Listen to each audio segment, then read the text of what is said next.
Macam mana nak tahu angin kereta korang? Biasa dia ada dekat sini, tapi kereta aku dia ada dekat sini. Korang tengok kat sini, dia ada 250 kPa. So benda ni dia pakai bateri ke? Tak, dia tak pakai bateri. Dekat sini, kat bahagian belakang ni korang boleh buka kan. Dia pakai benda ni je. Kau cucuk dekat kereta korang dah boleh hidup dah. Lepas tu kita pergi dekat sini, kita ambil yang kPa punya. Tadi 250 kan. Okay, kita naikkan 250. Lepas tu kita boleh buka kita punya tayar kereta dan letak je kat sini. Nampak kat situ dia akan naik nanti. Tayar kereta aku sekarang ni ada 225. So maksudnya kurang angin. Nak pump, kita just tekan je this one. So dia akan pump sampai 250. Sekarang 230. Dia dah naik dah. 250 dia akan stop.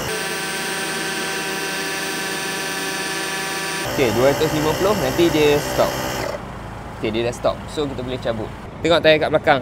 Dah kempis habis dah. Jom kita pump. Kita tengok 45 PSI. Nampak? Wah, dia dah naik.